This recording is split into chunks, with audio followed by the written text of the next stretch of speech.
Gordon, you train with Ethan extensively as well. Anything we should know for the folks at home? Yeah, it's constant movement. He's a very wiry guy. Good everywhere. He can play top, he can play bottom, he can wrestle. Let's talk about your tournament. The tournament. The Craig Jones Invitational. Craig Jones Invitational. The Craig Jones Invitational. God, where'd you get $2 million from? That's the prize money. But Ethan doesn't really seem like he knows what he's doing. So Karate Combat just passed last week, and I hit some nice passes there. I got some comments on my passing exchanges that led me straight to mount. Unfortunately, I couldn't isolate limbs well enough to get my submission, but stuff I need to work on. Until then, let me show you some nice, good guard passes. Okay, some float passing, leg pummeling. It's going to lead you straight to mount, and it's going to exhaust your opponent as he's holding you off. So we're going to approach our opponent here, step our left shin or whichever non-dominant leg is yours, and we're going to start to lean like so. I'm going to plant my left hand, so my left shin is going to staple his thigh, and that same left side hand is going to post right here next to his face. And it acts as a bit of a cross-facing post here. Nothing like major. You don't have to drive his spine across the mat, but you just post and anchor right there with your left hand. Now as you lean forward, you find space with your right shin to snag his top knee shield here. And as you start to fall off to your left-hand side, your right foot that you just pummeled on top of his shin is going to find the mat right next to that bottom hip. We plant right here next to his bottom hip. I'll show you the different angle in a moment here.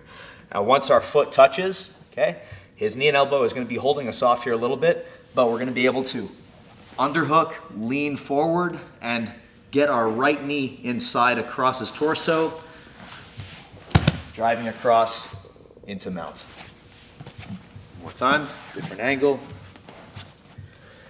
We post the shins, we step in, we start to lean. We start to climb up the body, and we find that anchoring cross-face post. I want to visually see my fingers plant the mat here on this side of his head, and I start to ratchet his head up, giving a nice anchor cross-face post. Now I climb my body up, so I have the mobility for my right leg to find that pummel on top of his top knee shield shin. Okay, so ankle goes to his ankle like so. Now as I lean forward to the left, I start to drop my hips, and I find the mat with my right foot like so.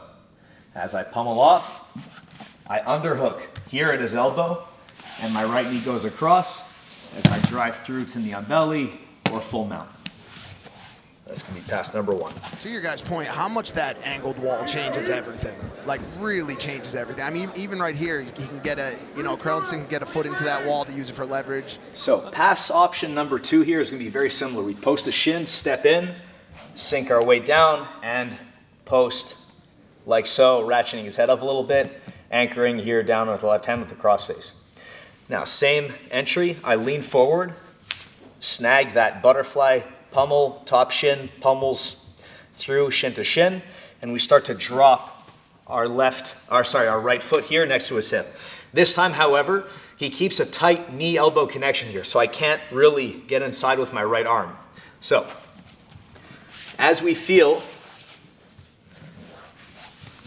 that elbow connection tighten up here, instead of trying to get through this barricade here on this side, I'm gonna widen my left-hand base, so widen my base, and then basically hit a hip switch motion where now my left hip is low, my right hip is high. I'm gonna change that, so hold me off here. I take my right hip low, my left hip high. I make sure my right hand posts behind his head, not here where he could push me off in that direction, give me problems. I post here behind his head, hip on top of his hip, left hand post the ankle, and I square up my hips. And we can end up here with a good cradle, or we drive through knee on belly to mount. See that again.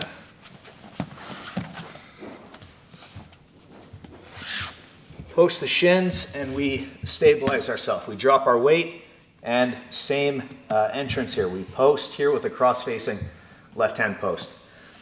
I ride my body weight up, and I start to look for that shin-to-shin position here with my top right leg.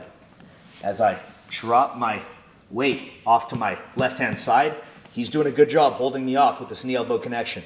So I bring my right hand tight, my left hand wide, and I switch my hips. Left hip goes high, right hip goes low. I make sure my right arm here is behind his head.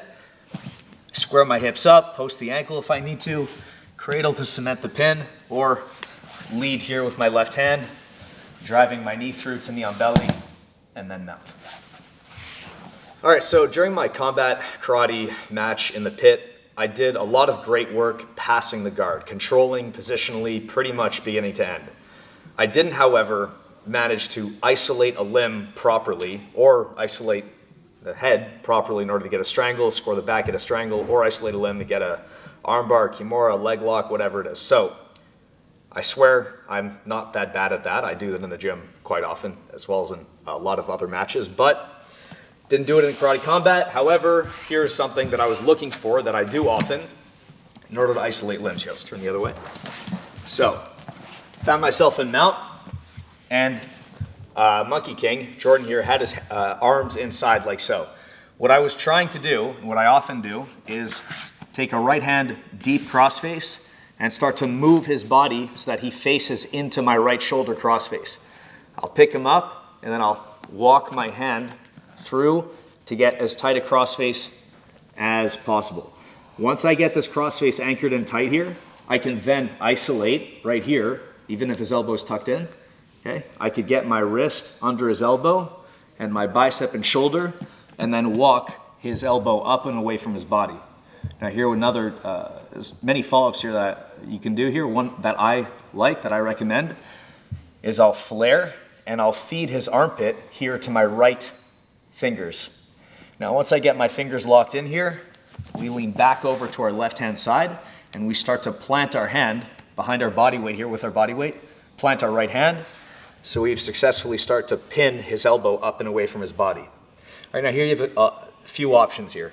You can take his wrist here off your hip, plant his elbow, plant his hand down, push his elbow out of the way, take a seatbelt, chair sit, and lock a body triangle like so, score in the back.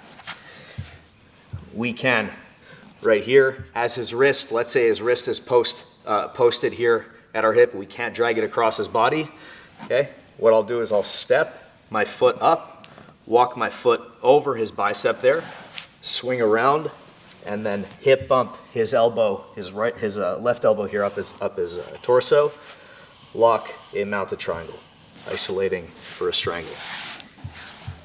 And another option, not all the options you got here, but one more option here is instead of your left leg across his arm, you take your right leg across his arm. Here you pick up his arm. Here, sorry, you plant your hips forward. His elbow will pass through. And now here you have the option to look for back triangles. If you fall in this direction,